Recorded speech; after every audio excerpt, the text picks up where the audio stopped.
ಬರುವಂತ ನಿನ್ನೆಯವರೆಗೆ ನಮ್ಮ ಶಾಸಕರ ಮೇಲೆ ಹಲ್ಲೆ ಆಗಿದೆ. ಅದಕ್ಕೆ ಜಿಲ್ಲಾಡಳಿತ ಮತ್ತು ಜಿಲ್ಲಾ ಉಸ್ತುವಾರಿ ಸಚಿವರು ಸ್ವಯಂ ಪ್ರೇರಿತವಾಗಿ ದೂರನ್ನು ದಾಖಲಿಸಬೇಕು, ಸುಮೋಟೋ ಕೇಸನ್ನು ಮಾಡಬೇಕು ಅಂತ ನಾವು ಹೇಳಿದ್ವಿ.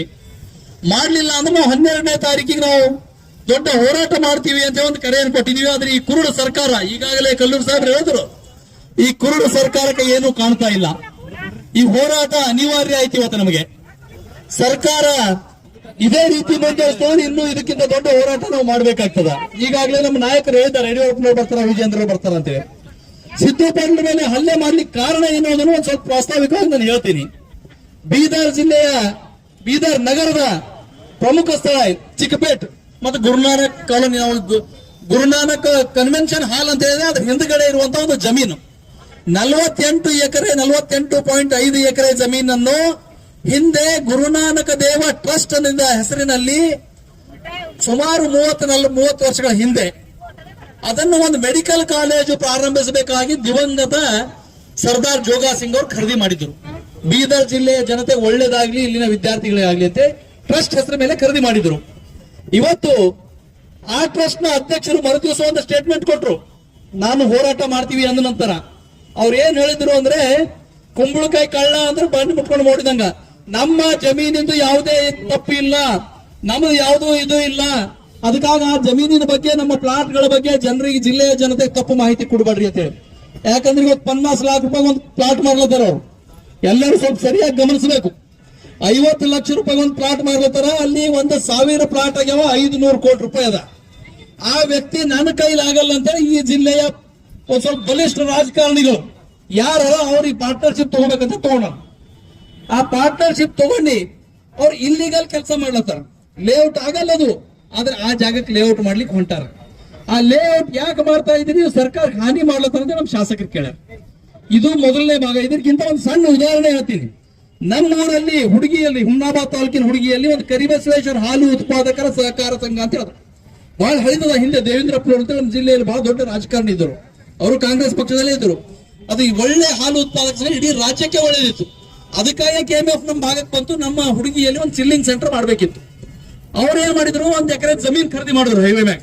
ಆ ಸೊಸೈಟಿ ಫಾಯ್ದಾ ಬಂದಿ ರೊಕ್ಕದಾಗ ಆ 1 ಎಕರೆ ಜಮೀನ್ ಖರೀದಿ ಮಾಡಿ ಒಂದು ಚಿಲ್ಲಿಂಗ್ ಸೆಂಟರ್ ಕಟ್ಕೊಟ್ರು. ಅದಕ್ಕೆ ಆ ಚಿಲ್ಲಿಂಗ್ ಸೆಂಟರ್ ಕಟ್ಟಿದ ಮ್ಯಾಗ ಅವ್ರು KMF ತರೋದ್ರೆ ಎಣ್ಣೆ ಇದ್ರೆ ನಮ್ಗೆ ಕಿರೆ ತಗೊಳ್ಳೋ ಬರ್ತಿಲ್ಲ, ಬರಲ್ಲ ಅಂತ ಹೇಳಿ ಅವ್ರು 4-5 ವರ್ಷ ಅದಕ್ಕೆ ಎಣ್ಣೆಗೆ ಅಪ್ಲೈ ಮಾಡಿದ್ರು.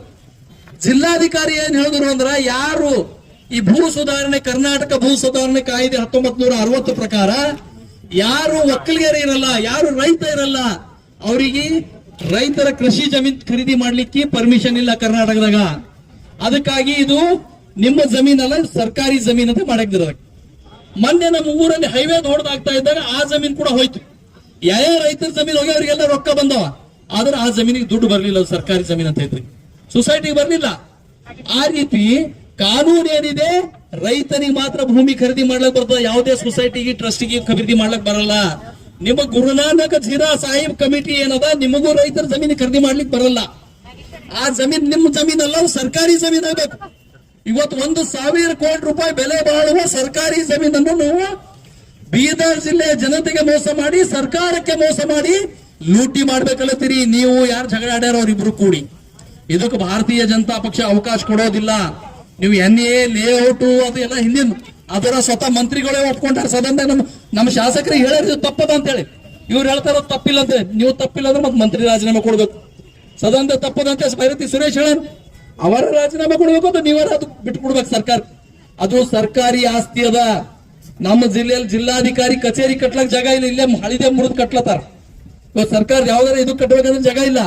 ಸರ್ಕಾರ ಇವತ್ತು ಅದಕ್ಕೆ ಮುಟ್ಟುಗೋಲು ಹಾಕಬೇಕು. 1 ಎಕರೆ ಒಂದು ಸೊಸೈಟಿ ನೀವು ಸರ್ಕಾರಿ ಜಮೀನು ಮಾಡ್ತೀರಿ ಅಂದ್ರೆ 50 ಎಕರೆ ಬೀದರ್ನ ಪ್ರೈಮ್ ಲೊಕೇಶನ್ ಇರುವಂತ 1,000 ಕೋಟಿ ನೀವು ಹೆಂಗ್ ಕಣ್ಣು ಮುಚ್ಕೊಂಡು ಕೂತೀರಿ? ಇದ್ರದ ಎಲ್ಲರೂ ಶಾಮೀಲರ. ಕಾಂಗ್ರೆಸ್ ಸರ್ಕಾರ ಶಾಮೀಲದ, ಕಾಂಗ್ರೆಸ್ನ ಶಾಸಕರು ಶಾಮೀಲರ, ಕಾಂಗ್ರೆಸ್ನ ಉಸ್ತುವಾರಿ ಮಂತ್ರಿಗಳು ಬೀದರ ಶಾಮೀಲರ. ಯಾಕೆ ಅವ್ರು ಕ್ರಮ ಕೈಗೊಳ್ತಾ ಇಲ್ಲ? ಕಾನೂನು ಇದೆ, ನಿಮ್ಮದೇ ಕಾನೂನು 2021 ಬದಲಾವಣೆ ಆಗ್ಯಾವ. ಅದ್ರ ನಂತರ ಯಾವುದೇ ಸೊಸೈಟಿ ಮತ್ತು ಟ್ರಸ್ಟ್ ನೋಡ್ ತಗೊಳ್ಬಹುದು ಅಂತ ಆಗ್ಯಾವ. ಅದಕ್ಕೆ ಆ ಜಮೀನನ್ನು ಇವತ್ತ ಸರ್ಕಾರಿ ಜಮೀನು ಮಾಡಬೇಕು. ಅದು ಇಲ್ಲಿಗಲ್ ಅಂತ ನಮ್ಮ ಶಾಸಕರು ಕೇಳಿದ್ದಕ್ಕ ಯಾಕೆ ವಿಧಾನ ಪರಿಷತ್ ಸದಸ್ಯರು ಹಲ್ಲೆಗೆ ಬಂದ್ರು ಅಂದ್ರ ಅವ್ರದ್ದು ಅದರದ ಪಾರ್ಟ್ನರ್ಶಿಪ್ ಅದ. ಈಗ ಹೇಳಿದ್ರು ನಮ್ಮ ನಾಯಕರೊಬ್ರು ಮಾತಾಡ್ತಾ ಅವ್ರಿಗೆ ಮೆಣಸಿನಕಾಯಿ ಹೊಡಿತಂತೆ. ಮೆಣಸಿನಕಾಯಿ ಸುಮ್ನೆ ಹೊಡೆಯಲ್ಲ, ಅವ್ರದ್ದು ನುಕ್ಸಾನ್ ಆಗ್ಲತ್ತದ. ಅವ್ರದ್ದು ನುಕ್ಸಾನ ಆಗ್ಲತ್ತ ಈ ಕಡೆಯಿಂದ ಅವ್ರು ನೀವು ನಗದಿಗೆ ಯಾಕೆ ಕೇಳತ್ತೀರಿ, ಇದು ಯಾಕೆ ಬೇರೆ ಕೇಳ್ರಿ ಅಂತ ಹೇಳಿ ಇವತ್ತು ಹಲ್ಲೆ ಮಾಡಿದ್ದಾರ. ಇವತ್ತು ರಾಜ್ಯ ಸರ್ಕಾರ ಇವತ್ತು ಪೂರ್ತಿ ಗಮನಿಸ್ತಾ ಇದೆ.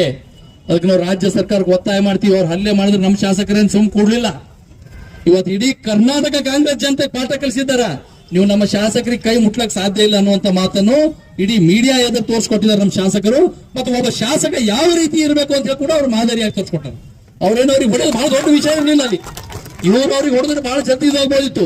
ಆದ್ರೂ ಒಬ್ಬ ಶಾಸಕ, ನಾವು ಪ್ರಜಾಸತ್ತಾತ್ಮಕವಾಗಿ ಒಬ್ಬ ಜನರಿಂದ ಆಯ್ಕೆ ಬಂದು ನಾವು 2.5 ಲಕ್ಷ ಜನರದ ಒಂದು ಪ್ರತಿನಿಧಿಯಾಗಿ 2 ಲಕ್ಷ ಮತದಾರರ ಪ್ರತಿನಿಧಿಯಾಗಿ ನಾವು ಯಾವ ರೀತಿ ಗೌರವಪೂರ್ವಕವಾಗಿ ವರ್ತನೆ ಮಾಡಬೇಕು ಅಂತ ಇವತ್ತು ಶಾಸಕರು ತೋರಿಸ್ಕೊಟ್ರ. ಆ ಮೀಟಿಂಗ್ ಮುಗಿದ ನಂತರ ಪೊಲೀಸರು ಕೇಳಿದ್ರು ಅವ್ರಿಗೆ, ನಿಮ್ಗೆ ರಕ್ಷಣೆ ಕೊಡ್ತೀವಿ ಅಂತ. ನಮಗೇನು ರಕ್ಷಣೆ ಬೇಕಾಗಿಲ್ಲ, ನೀವು ಬೇಕಾದ್ರೆ ಅವರಿಗೆ ಕೊಟ್ಕೋರಿ ಅಂದ್ರು.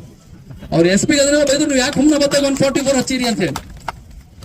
ಅದಕ್ಕೆ ಇಲ್ಲಿ ಯಾರು ಭಯ ಪಡೋರಿಲ್ಲ. ನಮ್ಮ ಶಾಸಕರ ಮೇಲೆ ಹಲ್ಲೆ ಆಗ್ಯದ ಅಂತ ಇಲ್ಲ. ನಮ್ದು ಯಾವುದೇ ಕಾರ್ಯಕರ್ತನ ಅಂಗಾಲಿ ಮುಳಿದ್ರೂ ನಾವು ಇಷ್ಟು ಜನ ಕೂಡ ಹೋರಾಟ ಮಾಡ್ತೀವಿ. ಇವತ್ತು ನಮ್ಮ ಕಾರ್ಯಕರ್ತರು ಯಾರು ನಾವು ಕಾಂಗ್ರೆಸ್ನವರಿಗೆ ಹೆದರುವಂತ ಅವಶ್ಯಕತೆ ಇಲ್ಲ. ಇವ್ರು ಇವತ್ತು ಹುಮನಾಬಾದ್ನಲ್ಲಿ ಅಂತ ಜಿಲ್ಲೆಯಲ್ಲಿ ಬೇರೆ ಬೇರೆ ಕಡೆ ಭಾಲ್ಕಿಯಲ್ಲಿಯೂ ಕೂಡ ಅನೇಕ ಕಡೆ ಇವತ್ತು ನಮ್ಮ ಒಬ್ಬ ಕಾರ್ಯಕರ್ತನ ಮೇಲೆ, ಒಬ್ಬ ದಲಿತ ಕಾರ್ಯಕರ್ತನ ಮೇಲೆ ಅವನಿಗೆ ತಡಿಪಾರ್ ನೋಟಿಸ್ ಕೊಡ್ಲಾಕ ಇದೆ ಪೊಲೀಸ್ ಆಡಳಿತವನ್ನು ಉಪಯೋಗ ಮಾಡ್ಕೊಂಡು. ಇವತ್ತು ಪೊಲೀಸರೇ ಅಂತ ತಿಳ್ಕೊಂಡ್ರಂದ್ರ ಇದು ಕಾಂಗ್ರೆಸ್ ಸರ್ಕಾರ ಪರ್ಮನೆಂಟ್ ಇರೋತ್ತ ಅಂತ ಹೇಳಿ ತಿಳ್ಕೊಂಡ್ರ. ಮುಂದೆ ನಮ್ಮ ಸರ್ಕಾರ ಬರೋತ್ತ ನೀವು ಬೀಜಾರ ಲೆಕ್ಕ ಹಾಕಿ ಕೆಲಸ ಮಾಡ್ರಿ. ನಾ ಎಲ್ಲಾ ಪೊಲೀಸರ ಬಗ್ಗೆ ಹೇಳ್ತಾ ಇಲ್ಲ, ಅನೇಕ ಜನ ಪೊಲೀಸರು ನೀವು ಅದೇ ರೀತಿ ಕೆಲಸ ಮಾಡ್ತಾ ಇದ್ದೀರಿ. ಇವತ್ತು ಬಳ್ಳಾರಿಯಲ್ಲಿ ನಮ್ಮ ಶಾಸಕರ ಮೇಲೆ ಹಲ್ಲೆ ಆಗಿದೆ. ಗುಂಡು ಹೊಡೆದಿದ್ದು ಓಪನ್ ಆಗಿ ತೋರಿಸ್ತಾ ಇದ್ದಾರ.